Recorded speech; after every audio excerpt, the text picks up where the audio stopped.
morning. We have Cecilia here today talking about neutron star equation states. Cecilia is scientist at University of Maryland and also at NASA, Gordon, and also an associate professor at the Federal University of the ABC region in Brazil. And she's an expert, as the title suggests, on gravitational waves, gamma ray bursts, and neutron stars. Please take it away. Thank you. That sounds like I'm an expert in many more things that I consider myself to be an expert in. Please raise your hand if you work with neutron stars, gravitational waves, or gamma ray bursts. Okay, yes, just judging that I need to give a little bit of context for the rest of the people. All right. So we're going to try to put a lot of things together, and I apologize that the black background slides are looking a little bit washed out, but it's always a question, right? Do we want to sleep after lunch, or do we want to see the slides? Okay, so first, intro astro for everyone. What are neutron stars, right? Neutron stars are a possible final stage of evolution for massive stars.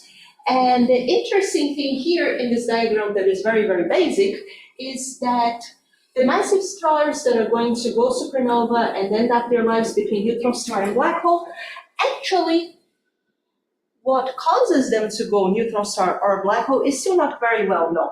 It's not like there is a sharp mass threshold that if a star is heavier than this, it becomes a black hole. If it is lighter than this, it becomes a neutron star.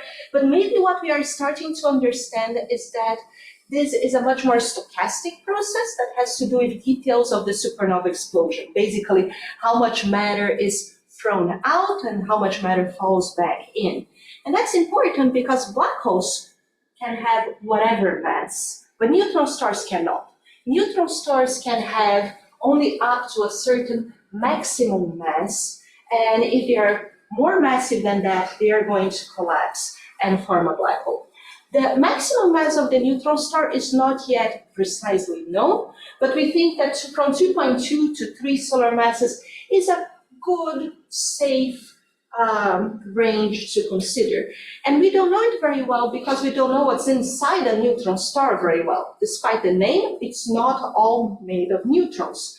And especially, we don't know what's in the giant question mark in the middle, because that is matter at high densities, high pressures, and although very hot, it is cold compared to the Fermi temperature of the matter inside the star. So we cannot simulate that, which is in the realm of particle physics. It cannot be simulated in our particle accelerators on Earth, because there they are working on low density, high temperature. Here it's high density, low temperature, and we cannot do this in the laboratory. So I think that is pretty awesome that we can study space-time oscillations propagating as gravitational waves to learn more about particle physics that we cannot simulate in the laboratory. So if you see there, from 2 to 3 solar masses, a radius of 12 kilometers. So it's a star a couple of times more massive than the sun, compressed in the size of a city. So matter is screaming in there, and describing what matter is doing inside of a neutron star is a whole area of research. If we have one model for the equation of state, that model of equation of state is going to describe for a given mass what is the radius of the star, and we can see that different models of equation of state describe different curves here. Now, the way to constrain these models, because theorists are very creative regardless of their field, so also in nuclear and particle physics, they're very creative of what you're going to be putting inside of the neutron star. If I can measure a neutron star with a high mass, all of the models that have maximum masses lower than that high mass, they don't correspond to a good description of nature. So that's one way of constraining the equation of state. And the best mass measurements come from radio observations. Now, if besides the mass, I'm able to measure the radius of the neutron star, I'm improving my constraint, because you can see that For a given mass, I have lots of models with very different radii that would describe that same star. So if I put together the constraints from masses coming from radio, for the radius of the star coming from X-rays, in particular the NICER mission from NASA, starting to get these bands here. If I put together information from gravitational wave observations that constrain actually the tidal deformability of the star, which can be translated in a constraining the radius, I'm starting to make these different plots. Here I'm putting a constraint. Let's say that the maximum mass is 2. Let's say that the maximum mass is over 2.5. These are different models of equation of state that I can have. And what this translates is to whether the matter inside of a neutron star is squishier, so I can squish it more tightly, or stiffer, and it resists more to being squished. Okay. And one of the very interesting ways to constrain what we know about neutron stars is from neutron star mergers. Now, the best and first one that we saw was GW170817. Those numbers indicate the year, month, and date in which the event was detected by LIGO, the gravitational wave detector, that sees the in spiral, the two neutron stars coming together. There is going to be a gamma ray burst that we can see with a satellite like Fermi. Then we are going to have a kilonova that can be observed in UV, the optical, the infrared. When that happened, basically, everyone who was anyone in astronomy pointed their telescope in this direction to see what they could see. And we end up with a merger remnant and a disk of material accreting around.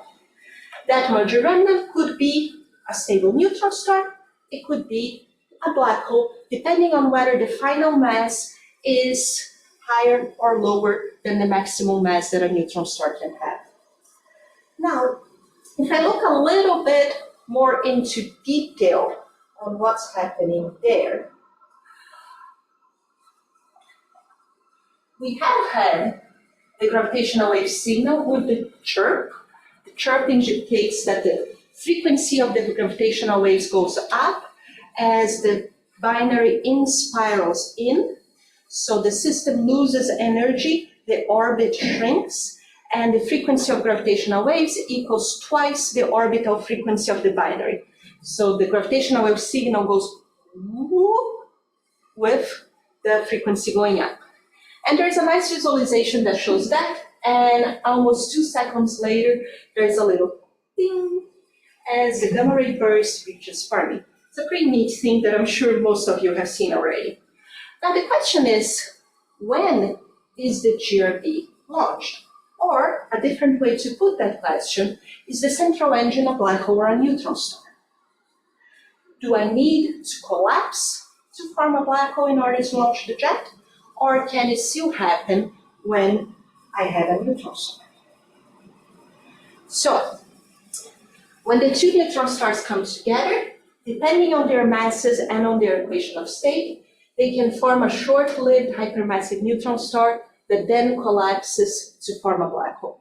This hypermassive neutron star is called like that because it is more massive than the maximum mass a neutron star can have. So it has no business being a neutron star anymore. It will collapse and form a black hole. It's unavoidable.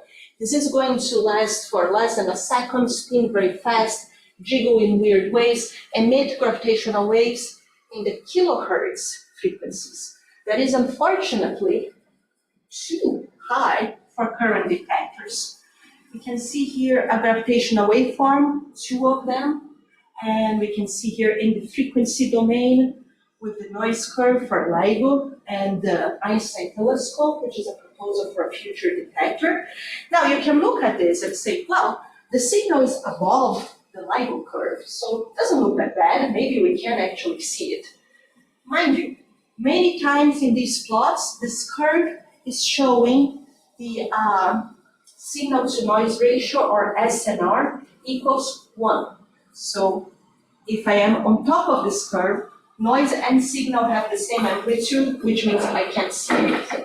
So realistically, we are going to need future detectors to see this in gravitational waves, which is too bad because future detectors, next generation ground-based gravitational wave detectors, they're still going to take about 15-ish years to come, and I just don't want to wait that long. So we're going to see what we can do in the meantime. Question is then, can the hypermassive neutron star power the short GRB?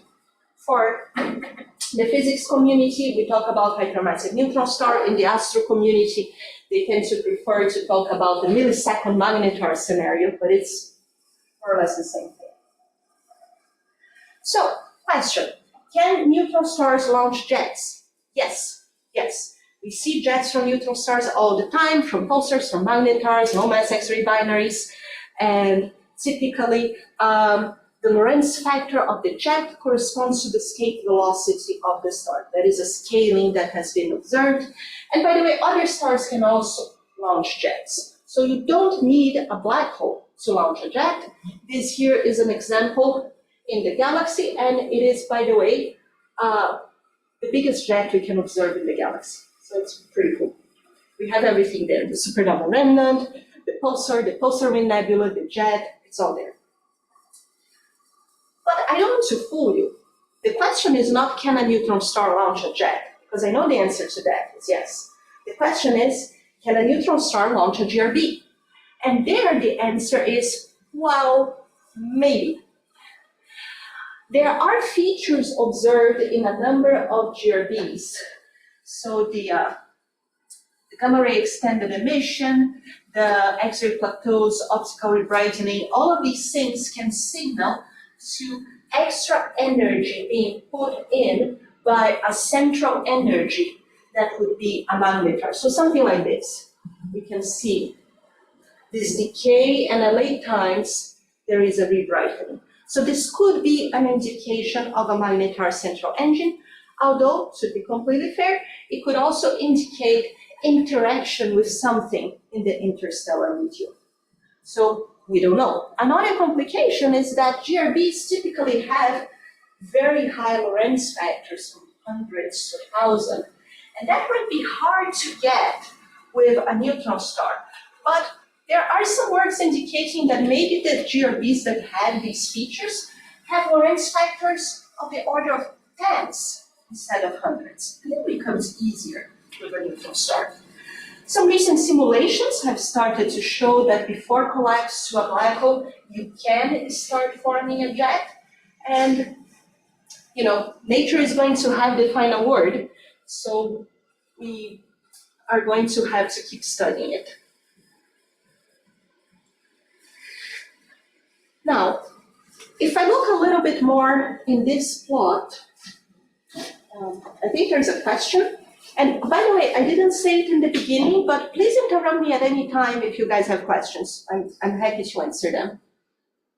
I think it says we do not need Extremely high magnetic fields, probably? Yeah, probably magnetic Yes, fields. yes. I had magnetic fields written in the other slide. And absolutely, yes.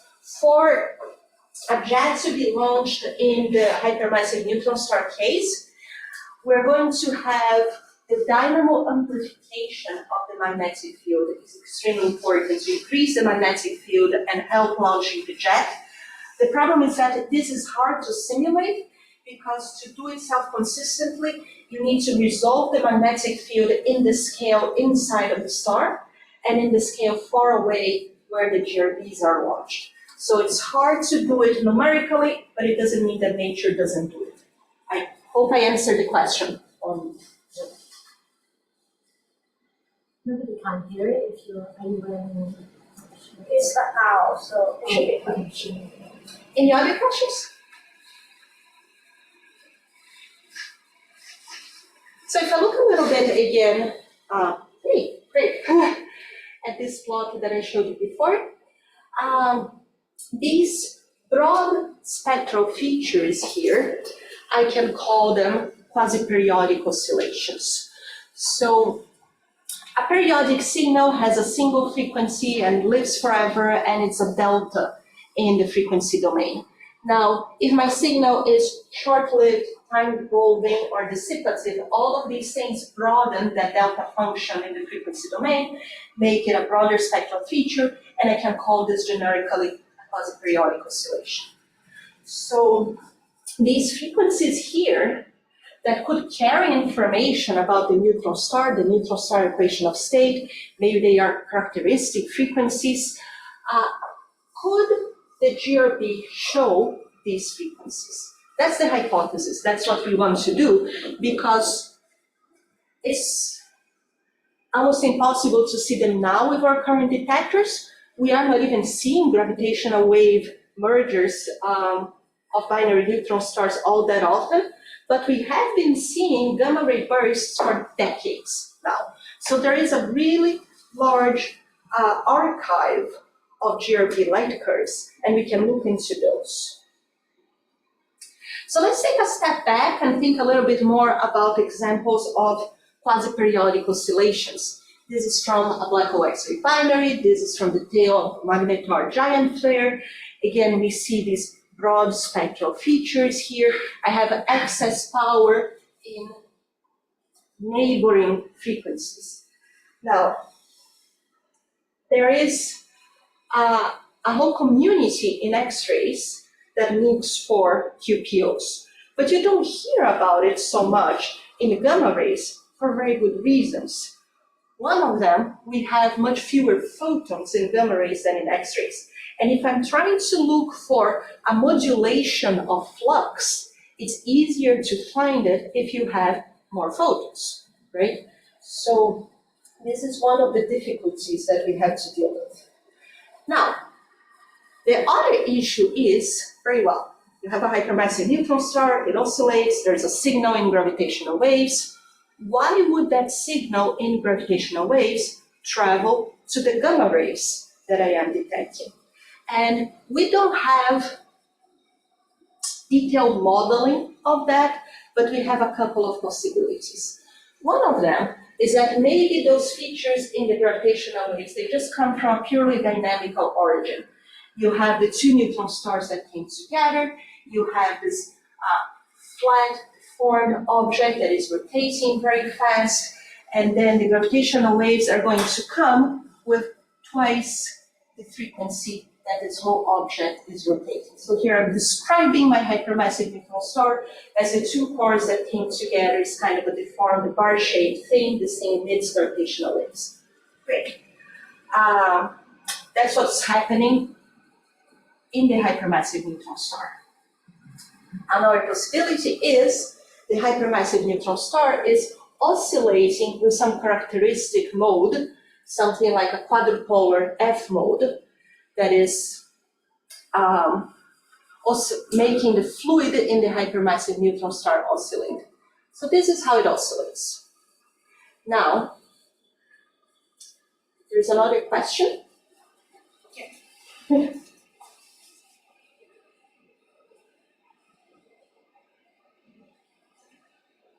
Oh, Yeah, the screen is cut off. I don't know. yeah. Could you open your microphone and speak your question out loud? We can't really read it on Zoom. Yeah, would you also be able to generate electromagnetic waves besides gravitational waves in neutron star inspiral mergers and gamma ray bursts? And if so, what frequency bands would that be possible? Right. So I think I am getting to your question right now when I'm going to discuss how these oscillations could propagate into the gamma rays. Please let me know if your question was somewhat different from that. Thank you. So one possibility to try to transfer these oscillations to a modulation of the flux of the GRBs that are being emitted is that, well, I have magnetic field lines. They're threading through the star, they're going far away, open field lines. The star is oscillating, the magnetic field lines jiggle, the jet precesses. As the jet precesses, the flux that I get in my detector is going to be modulated by the precession of the jet. Okay? So very simple model. We don't have a simulation that shows that this happened, but that's one idea. The jet precesses, and this information is mediated by the magnetic field lines transporting information from the oscillation of the star into modulation of the flux. Now, another possibility is that the star, as it is rotating, it has been seen in simulations that it sheds matter, right? And it sheds matter with the frequency of this rotation or oscillations in the star. So you have this beautiful spiral pattern here of a modulated ejecta outside of the star. So if the jet has to punch through and interact with this modulated ejecta, the jet could be modulated by it. And the fun thing is that this would even work if the hypermassive neutron star has already collapsed and formed a black hole, because the modulated ejecta is still outside. So these are a couple of possibilities that we have thought that would make it physically possible for the GRB to show QPOs that are connected to the hypermassive neutron star. Okay, so the way that we did this, we were looking for oscillations that last for approximately 100 milliseconds, which is the lifetime of a hypermassive neutron star from simulations, have frequencies from 500 to 5,000 hertz. And we did a Bayesian model comparison between a model that has white noise only and a model that has white noise plus a QPO, which we model as a Lorentzian, basically just a bump in the spectrum. And we have each GRB light curve split into these half overlapping segments of 100 milliseconds. Each one of those we analyze, and we calculate the evidence for model 0, the evidence for model 1, and we calculate the base factor as the ratio of the two evidences. And if the base factor is larger than 1, it favors model 1. If it's smaller than 1, it favors model 0. Why do you need the half overlapping segments? To make sure that we aren't missing anything. I mean, just to be sure, maybe the lifetime of the hypermassive neutron star is this much, but it existed here. So if I'm analyzing only this and this, I run the risk of only seeing half of it. Why didn't we do a sliding window in the entire light curve? Because we didn't want to blow up our number of trials. The more times you look for something, the more likely you are to find it. Okay, so we did initial analysis. We had to learn a bunch of things, all possible causes of false QPOs. We can have cosmic rays hitting our detector, and if you have more than one cosmic ray hitting your detector, you get spikes, and maybe those spikes look like a periodicity. Detector artifacts could happen. We found one case. We didn't see data corruption, but we saw a paper that referred to that. And sometimes we see red noise contamination as well. We decided to keep our lower frequency at 500 hertz to not have to worry about red noise in lower frequencies, but sometimes there is red noise leaking in even frequencies higher than 500 hertz. So these are all details of the analysis. I'm happy to talk more about it if you guys have questions. So we analyzed more than 700 short GRBs from Sweetback, FermiGBM, and CGRO-BETSY, and in the manner that I have described to you. And we didn't see anything too exciting. This was 10 of the base factor. In the BETSY data, we see a couple of segments here with a base factor higher than 100. Now, base factor higher than 100, you start paying attention to it, right? It's looking reasonable. Although, reminder for everyone, your Bayesian model comparison is only as good as the models that you're comparing, right? So it just means one model is preferred over the other model. It doesn't say this model is right, this model is wrong. You could have two wrong models, for example. You can have all sorts of things going on. Now, Because those two events there in the Betsy data are looking a little bit more promising, we did a little trick, which was to take all of the Betsy bursts, about 500 of them, and we reanalyzed them, limiting the energies of the photons to higher than 100 keV. When we do that, two things happen. We have fewer photons, that is bad, but we are assuming that the signal is harder in energy than the noise. So we should have a clearer signal if we get rid of the lower energy photons. And that is what happened. We get then that magenta distribution that looks indistinguishable from the green for the bulk of it. Then we get these two outliers here that have base factors so large that one of our referees didn't realize that it was log 10 of the base factor, which was a little bit satisfying to answer that particular concern of the referee. So GRBs from the 90s, of course, because they are from Betsy, very high base factors, very good agreement with simulations too. So I'm going to give you a little bit more details about this. These are the light curves. They are short, as you can see there.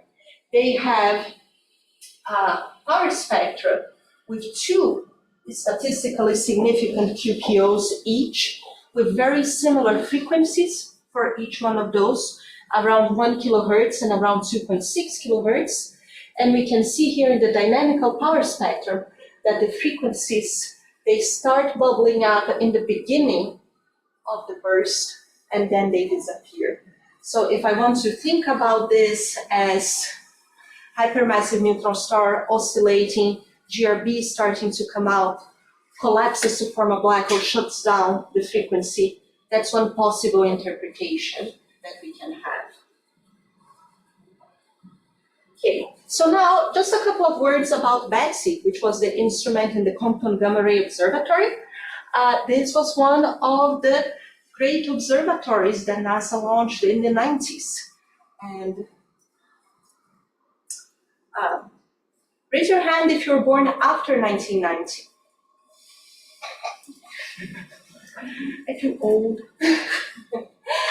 Yes, you guys don't know, but before Betsy, people just didn't know what GRBs were. Were they galactic sources or were they cosmological sources? There were few detections. There were more models than detections for a while. There was a great debate to decide which of the two models was correct.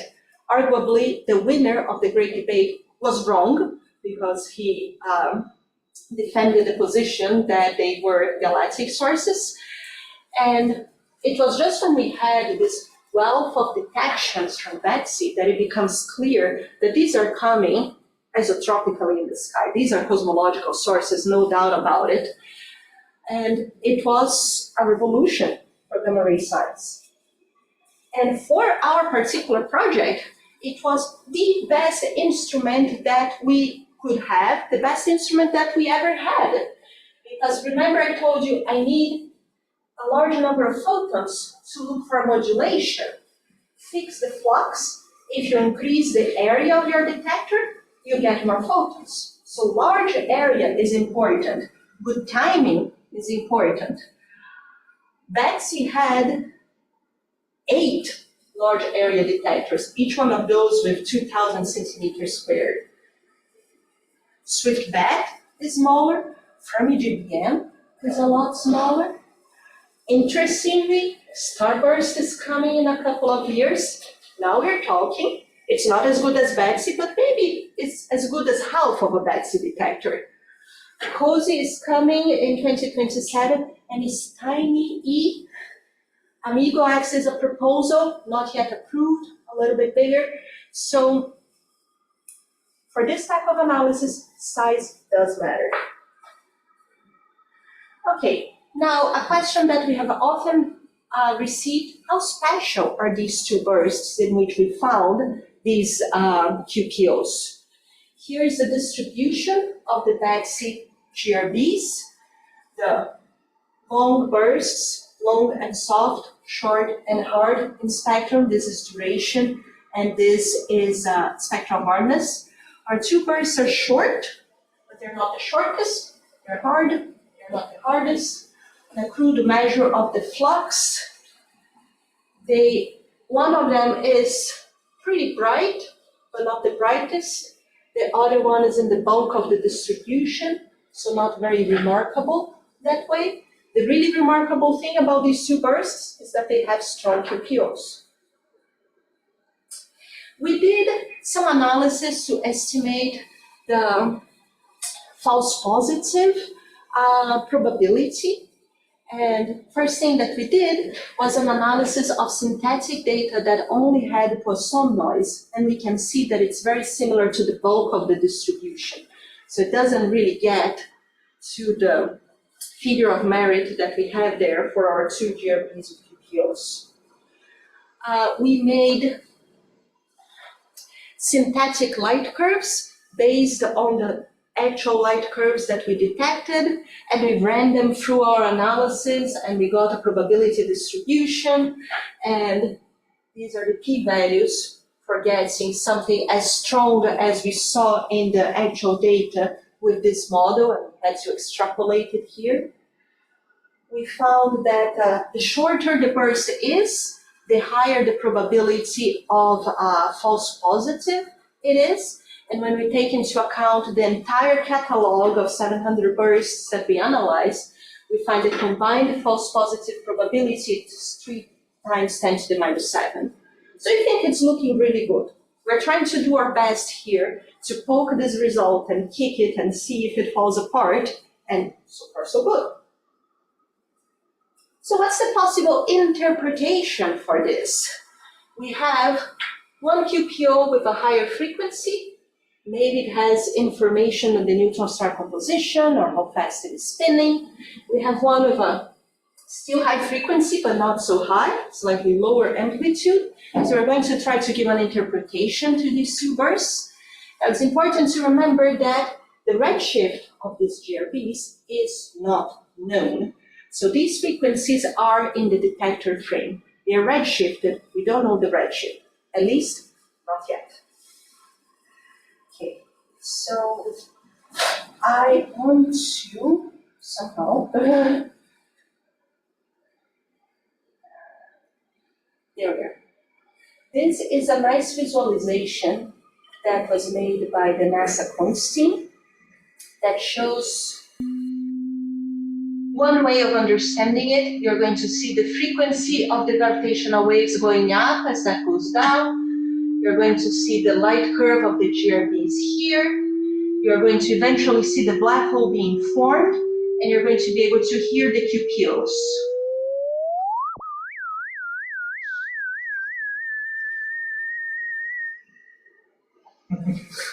And black hole. Okay, so we have two tones, we have two frequencies there. And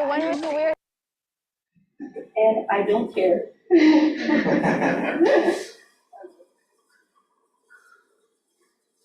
Always tricky, but I just don't have enough memory in this laptop to have the video and all the stuff. Okay, so we can use this to learn a little bit about the neutron star equation of state. From simulations, this nice correlation was found that is mostly equation of state independent. If I put here my QPO frequency, and I know that it is redshifted, and I don't know the redshift correction, that gives me a nice upper limit on the radius of a 1.6 solar mass neutron star. So I can take that and put it here, a little bit tongue-in-cheek, as a little upper limit constraint on the radius. But we want to be able to do better than that. And to do better than that, this is work that was led by Vitor Guedes, a PhD student at the University of Virginia, a very, very excellent researcher. We can take a lot of numerical relativity simulations and use their power and their results to get really good constraints on the equation of state, considering our detections of QPOs. So if we take an example post-merger waveform, for a binary neutron star merger. I have 3 frequencies here, and it has been seen that F1, F2, F3 are related such that F1 is F2 minus F0, and F3 is F2 plus F0. And F2 is understood as the quadrupolar frequency, and F0 is understood as the radial mode of oscillation of the hypermassive neutron star. Okay, so from the waveform, we can measure F2, and from the simulations, we can look at the oscillation of the central density of the star, and there we can measure F0 more precisely than in the waveform. So this was a very nice trick to obtain precisely F2 and F0 from the simulations. Now we put them together in 2 new quasi-universal relations. The first one has F2 scaled by the chirp mass of the binary as a function of the tidal deformability, and the second one has F2 over F0, so the ratio of the 2 frequencies, again as a function of the tidal deformability. So this is a nice tight relation. Spread is less than 10%. This one has a much broader spread, so it's less universal, if you wish. However, this relation is independent of the redshift. That's going to be important to constrain the redshift of the GRBs. I can look at the same simulations, but here highlighting the mass ratio of the 2 stars in the binary, which means that these relations are independent from assumptions about the binary masses and the binary mass ratios. Why choose the chirp mass to scale the F2 and not any other mass?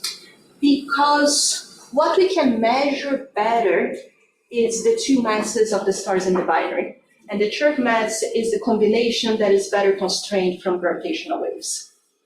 Right, but I mean, okay, from numerical relativity simulations, just based on dynamics of bodies. It's still, in numerical relativity simulations, is a little bit tricky to decide what is the mass of the hypermassive neutron star, because you don't have a very good idea of where the hypermassive neutron star ends and where you have ejecta outside it. The chirp mass, we can Yeah, measure I guess precisely. this is a very small point, but I thought the total mass would be, like the total mass of the binary would be a better choice than the chirp mass, just because that's what mostly decides numerical relativity It's- mixed up. It's not going to change much. Yeah, I think Mostly we are getting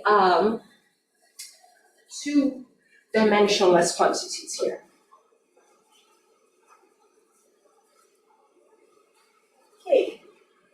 So we played a game for Bayesian inference, so we're going to start with some priors, calculate our likelihoods, get posteriors for the quantities we're interested in. So what we are going to do is that we're going to take the 2 QPOs, call them U2 and U0, that were detected for both of these GRBs, and we're going to identify them with F2 and F0, the quadrupolar and the radial mode that we see in the simulations. This is our assumption. All of our results depend on this assumption.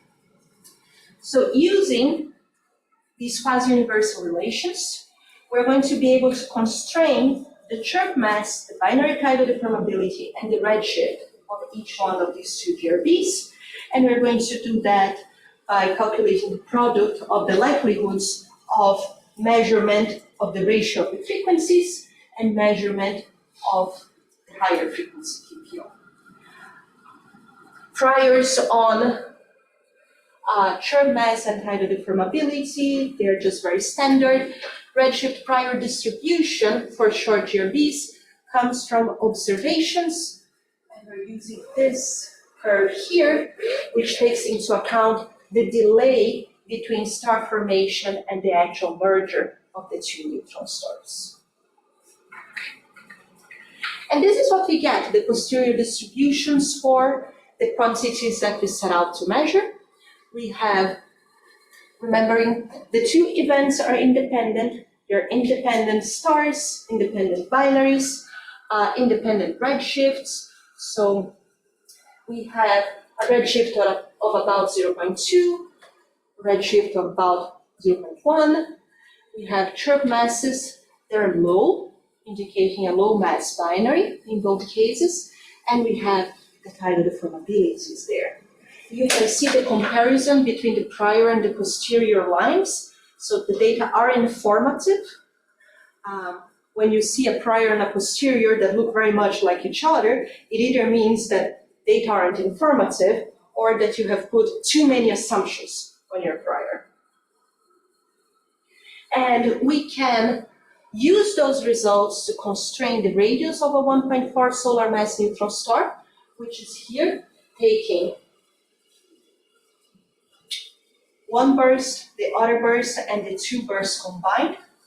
And we can do this, we can play the same game and get the radius for different masses coming here, where we are comparing results for GW170817, for the first nicer pulsar, and for the heavy pulsar that was also measured by nicer. You can see that we're nicely here in the middle. We are very consistent with all measurements, and we have one of the smallest error bars in the radius that we have to date, probably the smallest. All of this, remember, has to be taken with a grain of salt. The results depend on that assumption that I can identify the QPOs with the frequencies that we see in numerical relativity, but it does give results that make sense. And it is something that we can keep doing, and that if we have detections with gravitational waves, even just of them in spiral, we're going to be able to compare, for example, the chirp mass with the chirp mass that we obtain here. So this is something that, of course, we really like to happen.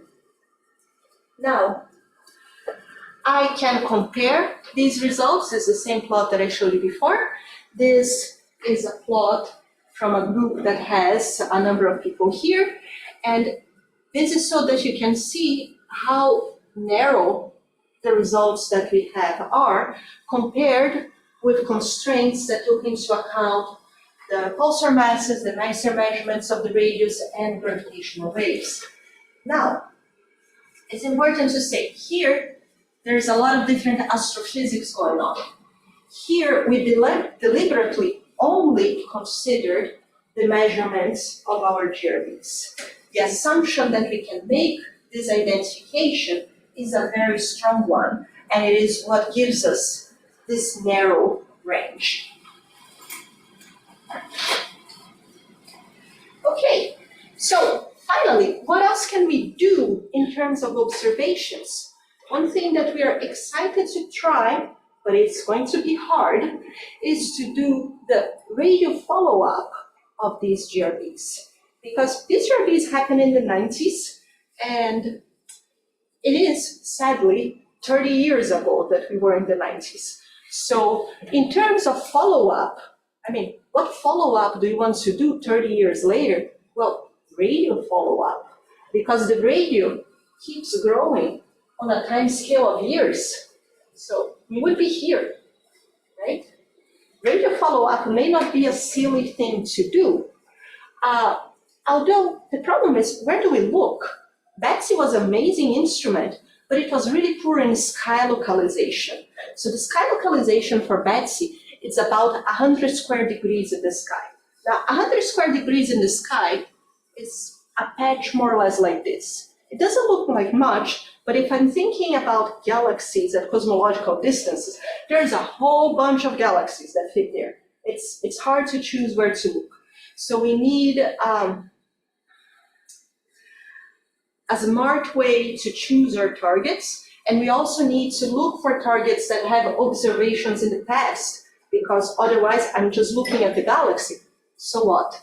I want to be able to see that I have an evolution in the radius that might be compatible with one of these cases. And we have a radio astronomer in our group that said, yep, challenge accepted. Okay, so to finish up, I presented to you these measurements or detections of QPOs in two short GRBs detected in the 90s, and how we can make use of this information to get constraints on the equation of state. Of course, we want to have the next generation of gravitational wave detectors to see these waveforms in gravitational waves, But while we wait for that, we're going to keep looking for these signals in gamma ray bursts. So thank you very much. This is all that I had for today.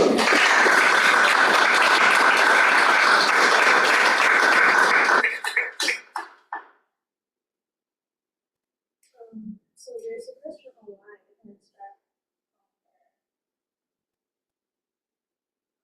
But I don't know if we can see it or not.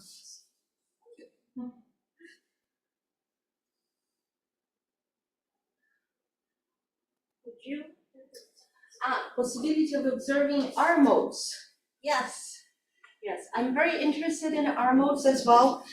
For the people who don't work with R modes are a different mode of oscillation. These modes are restored by the Coriolis force in rotating stars. And the interesting thing is that R modes are generically unstable to the emission of gravitational waves. So typically you would think about a star, something gives it an initial perturbation, a mode of oscillation is excited, and then it damps away as gravitational waves are emitted and take away energy. It is not the case for R modes. For R modes, somehow, and I can get into more details, the emission of gravitational waves increases the amplitude of the R mode in the star, which increases the emission of gravitational waves, and this is called the R mode instability, which should be damped by viscosity, for example, and there are some puzzling detections that could be related to R modes. Yeah, so we can play the game and look for R mode frequencies in GRB light curves. The R mode frequency is very well understood as numerical factor times the spin of the star. So we can have an expectation of what the spin of the hypermassive neutron star would be and look for frequencies that are consistent with the R mode expectation. We have not seen any so far. It's been really rare to find these QPOs, but if we find something that looks like R modes, we're definitely going to be paying a lot of attention to that. Hope I answered the question. Yeah, so I wanted to ask something about this tight radius constraint you're showing here, right? So you emphasize that that's a product of the strong assumption you made. And I'm just curious whether you've actually tried to sort of test the validity of that assumption with the data that's available. For instance, taking our best estimate of the equation of state and taking this correlation you have and essentially making a prediction for some typical pair of neutron star masses, what would the QPO frequencies be according to your model? And then taking the two separate QPO observations and saying, are they basically outliers relative to this model prediction, or are they consistent with it? Is that something, doing some kind of posterior predictive check, I guess? Okay, so we have not tried to do that, and let me just see if I understand what you're suggesting. So we make an assumption for the population, and we use our constraint in the equation of state to give masses and radii for this population, and then we want to see how likely it is that we will find from this population QPOs with the frequencies that we found. We have not done that, but I think that's an interesting suggestion. Thank you. But wouldn't that just be just because of the way, you're just tracking the problem in two different ways. So the fact that you get something consistent with current EOS observations here in this plot, wouldn't that just mean that you'll get a null result? Yeah, so we are consistent with current constraints in the equation of state, but I think that what Phil's suggesting is more related to being consistent with the expected population of binaries, right?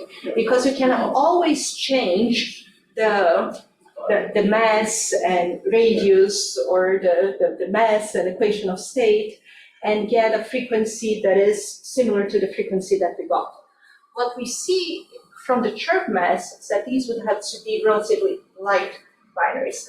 Now, I don't know how much we trust the population synthesis or the population expectation for these binaries because the gravitational wave binaries may be a slightly different population from the electromagnetic binary neutron stars, the binary pulsars and stuff. But I think it's interesting to think about that. It is to comment, I mean, your chirp mass is just entirely consistent with 1904, 25, and 1770. The chirp mass posteriors are the same, so yeah. One question I had about the validity of the simulations themselves. So I think one clarification is, do you take into account the uncertainty in the fitting relations? Oh, yes. Into this. Oh, yes. Part? Okay. Yes. Very good. So that's a detail that I didn't elaborate on. Yeah. But those quasi-universal relations that I showed, yes, we take the relations with the width. We have a relation between chirp mass and binary tidal deformability with its width as well. Peter was extremely careful in the analysis, so we aren't just assuming that we have a line. We try to take all of the different sources of uncertainty into the final posteriors that I showed.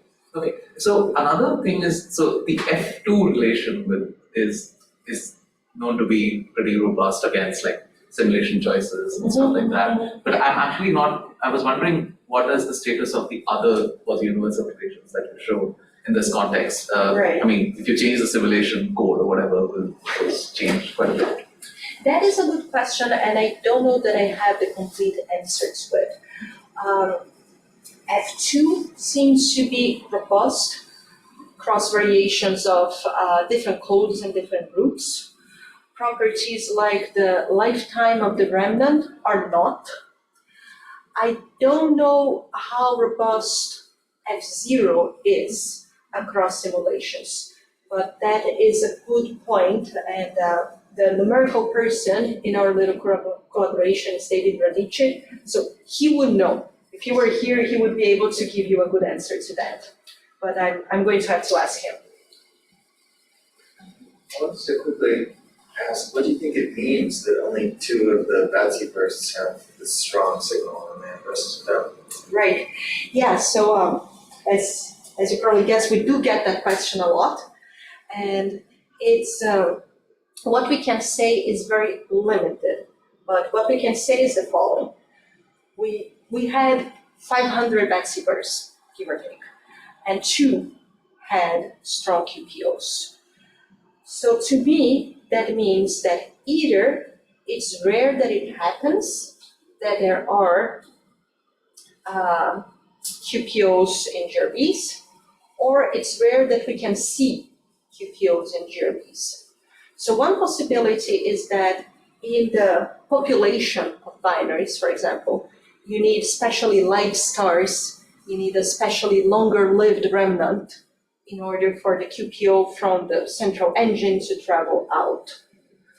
That or some other mechanism that is rare could be needed for the QPOs to be present. Now, the other way that I can see this is that, and one doesn't exclude the other, maybe it is rare that we can see it because maybe we need like a special line of sight to the jet, for example. Maybe you need to be, for example, at the edge of the jet to see a higher modulation, a higher fractional modulation. So maybe if you're seeing directly straight at you, the jet precesses, but you don't see a high modulation, for example. So either it's intrinsically rare to happen, or it requires a combination of observational circumstances to be detectable, and we could have both happening at the same time. Nothing prevents that. This is the best that I can do. So follow up to that, do you think you can then evaluate the scenarios that you showed at the start of the talk in light of the fact that you've only detected 2, I mean, making some assumptions obviously, but is there a way to, or does everything just is the same? I don't think that it gives us enough information to distinguish between those scenarios, at least not yet. Maybe we have also hoped that this work would serve as a type of challenge for our numerical colleagues to try to simulate this. And there are some initial works that show that maybe you have some, they can look at the Poynting flux in the simulations easily, right? And they can look for frequencies in the Poynting flux. So Elias Most has led a couple of works where he sees something in that direction. So maybe with more simulations, we're going to have a little bit more clarity, because we don't have the machinery here to simulate what the plasma is doing and the gamma rays and stuff. But yeah, we are trying to extract as much information we can from this, but without stepping onto ice that is too thin. Any more questions from the? I think there's another question online. Do I expect R modes to be detected with the advanced detectors? I expect yes. If that's going to happen, I don't know. LIGO has a search for monochromatic gravitational wave sources, because all of the sources that we have seen in gravitational waves so far, they're transients, they're chirps, and the catalogs are the gravitational wave transient catalog. Now, monochromatic persistent sources could be R modes, could be pulsars, the neutron star with a mountain spinning around, and upper limits, which is all that we have so far, they are coming down to starting to look potentially interesting. And this is something that only gets better with time, because they can integrate over the entire data set of the detector. So I have a colleague that says that the next different type of gravitational waves to be seen are going to be monochromatic sources, and it remains to be seen. Yeah. Is it expected that these GRBs are these GRBs coherent sources of radiation? Coherent sources? Yeah. No, I don't think GRBs are. They aren't coherent sources like the radio pulsars, for example. No, it's also very different realm of astronomy, right? In gamma rays, every photon is special and cherished because we don't get that many of them. I was just going to make a small comment. If you care about R modes, another way to see them maybe is the R mode and its generalization to rotating relativistic stars may go through some resonance with the tidal forcing during inspiral potentially, and the resonant frequencies are order 100 Hertz. It's a small effect, but there's 4 modes that are relevant, and so when you add them up together with our next generation detectors, maybe we'll start to see sense to that. In the inspiral. In the inspiral. Excitation in the inspiral. It could happen, yeah. The R mode eigenfunction is very different though from the F mode eigenfunction. So I expect that the overlap integral is going to be tiny. It's small, but there's a post-Newtonian estimate, and it's not out of the realm of detectability. Also, we can measure very small phase differences with future detectors. I'm always amazed at what can be done with the data. All right, let's thank our speaker again, and if you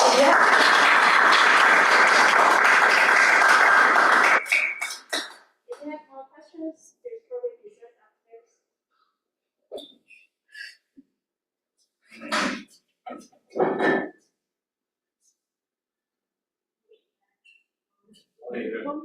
Oh yeah, that was a great Is that from solution. Michelle? Yeah, exactly. Yeah, I didn't I know think about that. last week. Okay, so Awesome. yeah. Oh, yeah.